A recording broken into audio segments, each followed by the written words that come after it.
Hi, I'm Matt, and today I wanted to show you how I take footage that looks like this and turn it into footage that looks like this.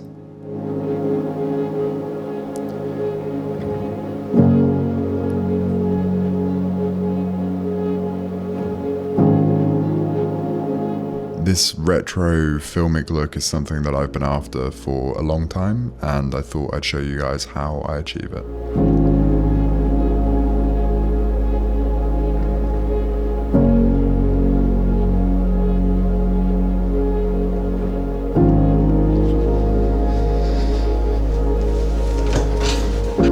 I've been making videos on this YouTube channel for about 6 months now, and my style since I started has remained pretty consistent, but the way I actually achieve the look that I do in these videos has changed quite a lot. I get a lot of messages on Instagram and on YouTube asking me what kind of camera I use, what filters I'm using, how I color grade and how I achieve this kind of look. And since I'm at quite a happy place with how I make these videos, I thought it's a good time to share with you how I do it and hopefully inspire a few of you to go out and make videos of your own. So I'll probably explain it in 3 stages. The first one, I'll show you exactly what gear I use, what kind of camera, what lenses, what filters I use, how I record my audio, that type of thing. Secondly, I'll take you into my editing process. So I'll show you how I bring the clips into my editing software, how I color grade them, the tools I use to produce that slightly retro filmic look, and then also how I find music for the projects, which is a super important part of the process. So if you ever wanted to start making your own videos, follow along with me, and hopefully this will show you where to start, what you need, what you don't need, and generally help you along that journey of making your own content.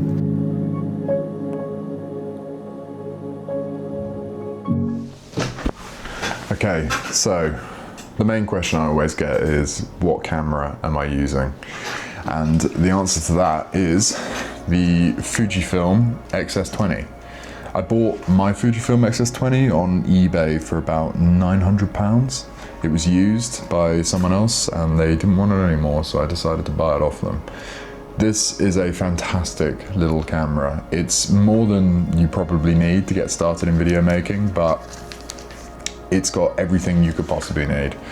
In-camera stabilization, it shoots in 6K open gate, shoots 10-bit f-log footage, and yeah, it's fantastic. It's got everything you could really need. So I shoot a little bit with the lens that comes with the camera, but the main lens that I use is a Sarui Nightwalker lens. So I've got the 24mm version, and this is my primary lens that I use for most of my shooting. I find that this lens over the stock kit lens that comes with the X-S20, I find that this gives a super cinematic image. My girlfriend bought me this for Christmas last year, so I've been using this since December last year. And this has been a bit of a game changer for me. So I don't normally use many on-lens filters, but on all of my cameras I will always fit a black mist filter, which basically gives that slight bloom or haze effect around strong light sources. That's something that's become pretty integral to my sort of visual style, is that quite bloomy, hazy look. And so I've got those fitted to all of my cameras, but that is something you can achieve in post if you need to.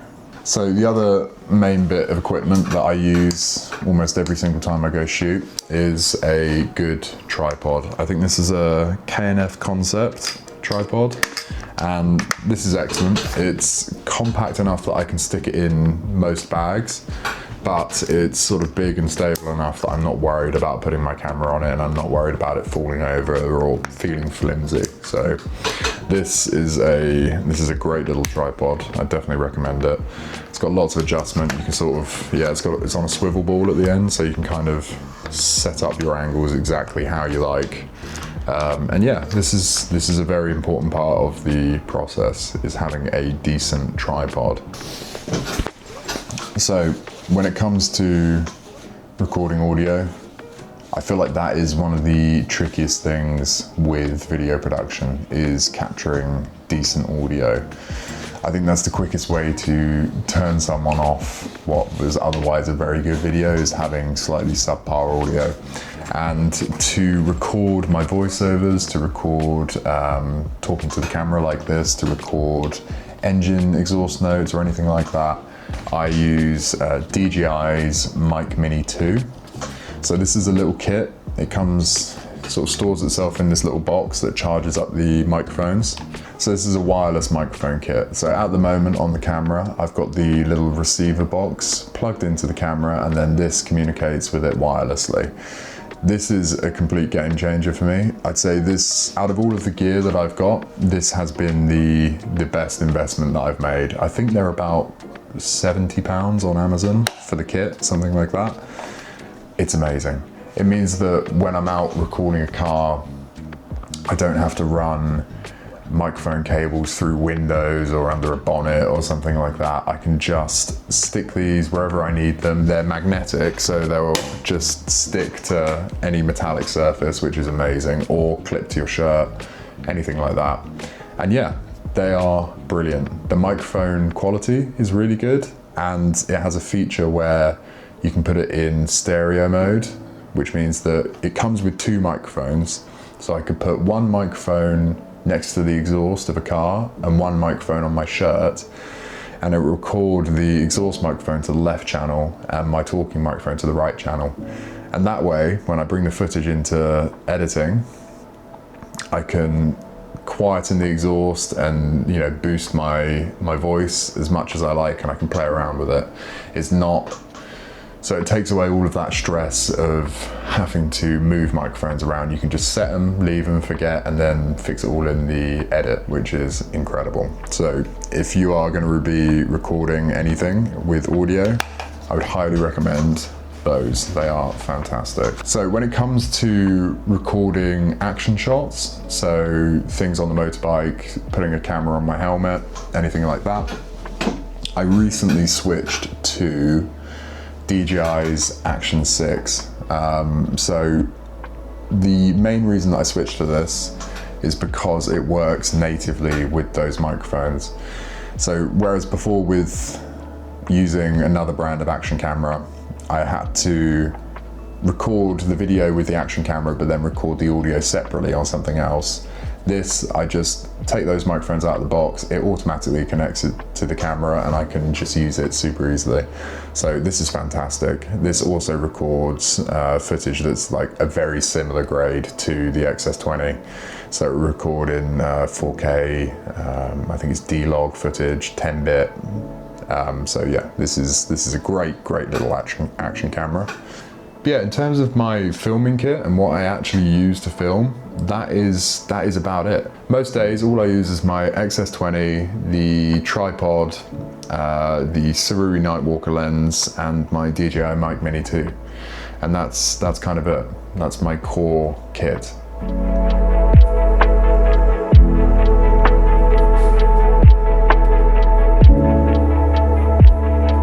Okay, so this is the most exciting part for me. When I get home from shooting something and I get to bring all of that footage into my editing program and watch it come to life, this is the payoff. This is the bit that I really love. So the first thing I'll do is bring in a clip. So if we pick this one here, you'll notice that the footage is very flat and non-contrasty, and that's because we're filming in F-Log. And that basically gives us a lot of control on how we edit the image later on. So to bring the contrast back, we want to drag in an adjustment layer, drag it over the clip, and bring in a lumetri color.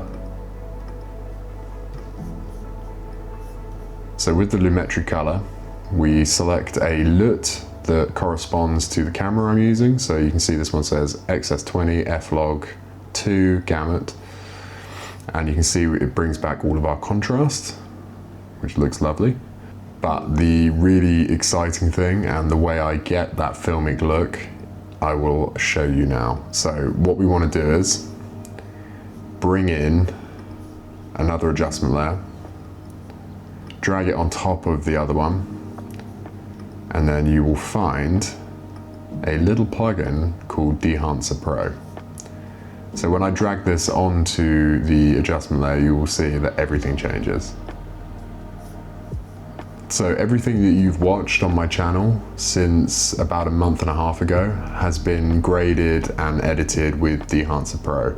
So it's not a LUT or a filter, it's a full film emulation plugin. It's simulating real film stock from the ground up and giving you control over things like grain structure, halation, bloom, film damage, all of these things that we like to play with when we try and go for filmic 35mm style footage. And it does it all in one single plugin. So this has completely changed the way that I edit my videos. It's unbelievably good. So when you go into the plugin, you will see that there are so many film presets, so simulating real film stock. So for example, I've shot quite a lot of Kodak Gold 200. So if we select that, you'll see that the look changes completely and achieves something that is pretty much spot on Kodak Gold 200. But you can achieve so many different types of looks. If I just cycle through a few of them, there is so much to play with this plugin. So one that I use quite a lot is this one. You can see it gives like a very nice image here. And then I tend to just boost up the contrast a little bit to bring back a little bit of, and then bring some temperature into it. And yeah, you can play around to your heart's content and really find a balance that works for you. So I tend to always enable the bloom and halation, which adds that really nice soft highlighting, and then that glow around the edges of highlighted objects. It just looks incredible. It adds that really cozy, warm vibe to a piece of video. And already this image is looking so much better than it was before. So if I take off the film emulation, you'll see how much character is lost immediately just through that one little plugin.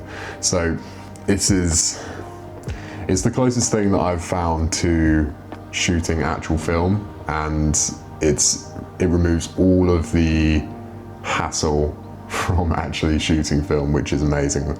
So when they contacted me, they allowed me to try this and give it a go, and now it is 100% a part of my workflow.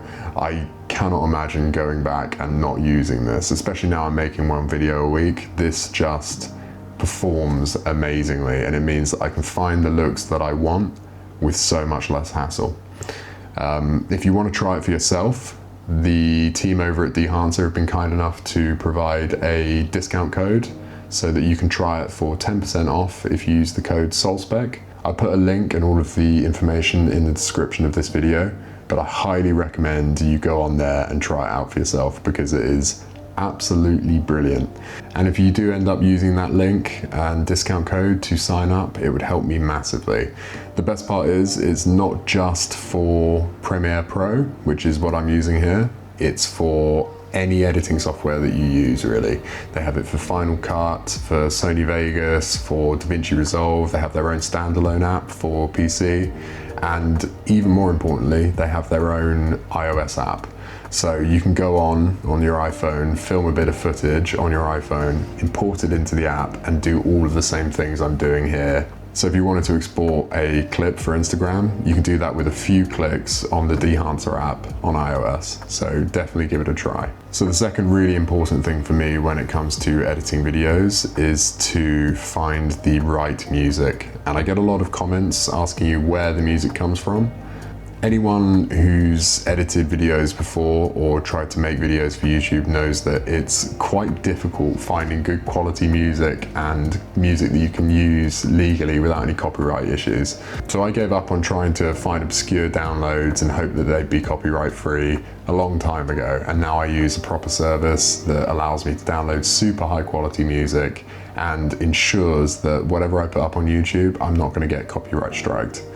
So Musicbed is a service where independent artists can upload their music to the platform, and you can go through their entire library, pick what you like. There's lots of categories for different vibes, for different genres, whether you want vocals or not, how long you want the clip to be, and using all of those you can find the perfect track that complements your video. All of the music is super high quality, and it's taken a lot of the time out of searching for good quality music for me. So I'm very grateful, again, that Musicbed have decided to support the channel, and they're offering all of you guys a 2-week free trial to try out the platform. So sign up, get on there, check out all of the music that they have on offer. So if you are planning on making a video soon, definitely check it out, see what they have on offer. The music is super high quality and the service is really easy. You don't have to worry about getting copyright strikes, you don't have to worry about battling copyright claims or anything like that. It's all automatically sorted out for you. So I'll put all of the links for Musicbed in the description as well. And again, if you do want to try that out, sign up using my link and that would help me out massively with the channel. Thank you. So I hope that helps you understand the tools that I use to make these videos. One thing I would say, and it's a bit of a cliche, but what camera you use is really not important. Obviously, if you've got a nice fancy camera, that's lovely, but the best camera to start using is the one that you have already, and that is most likely going to be your phone. I've recorded a lot of reels for Instagram with my phone, and the things that you can do with a fairly modern iPhone is incredible. Even just using an iPhone with the cinematic mode, you can achieve a filmic look with really not that much work. I think it's really the editing part and how you put all of those individual ingredients together. That is what will end up making a video good or not so good. So my best advice would be to just use what you've already got. Obviously, if you've got a bit of money to invest in some gear and you're really excited about it, go for it. Like, why not? I don't begrudge anyone for investing in their passions or getting overexcited and buying new gear, because that's something I do myself.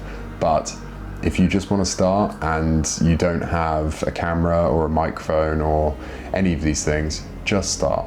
Make some videos, see how they are. If you really need a microphone, buy one off Amazon for 60, 70 quid if you can. Just start with the things that you have. And remember that making videos like this, it's not a case of making your first video and it's perfect. By no means are my videos in any way perfect. I'm still developing my style, I'm still developing my look, I'm still figuring out new ways of doing things that are more efficient, but just don't be afraid to get started. Get stuck in. Your first video might not be amazing, or it could be amazing, you just never know. It's a very simple rule, really. To get better at something, you have to just keep doing it. So make that video, see how it comes out. If there's something you don't like about it at the end, that's great. Now you know something that you can do better for the next time. So I hope these tips and I hope this overview of the gear that I use have given you a bit of context to how I make these videos. And I hope it's inspired some of you to go out and try and make some of your own. If you do end up making any videos and using any of the tools that I've shown in this video, please tag me, send me a message, shoot me over a link to something that you've made. I'd love to see them. Whenever anyone messages me and says that they got inspired to make their own video, it fills me with a huge amount of joy. So if you do end up making something as a result of this, please send me a message, I'd love to see it. And the most cliche thing of all that I will say today is just have fun. Enjoy it. It's a creative hobby. It's so much fun making and sharing things with other people. just have fun and it will show through the video. So thanks for watching, and thank you to Dehancer and Musicbed for sponsoring this video. Once again, I've put all of the information for those down in the description, and if you do end up using their services, it directly supports me as a creator, so I'd very much appreciate it. And yeah, happy creating.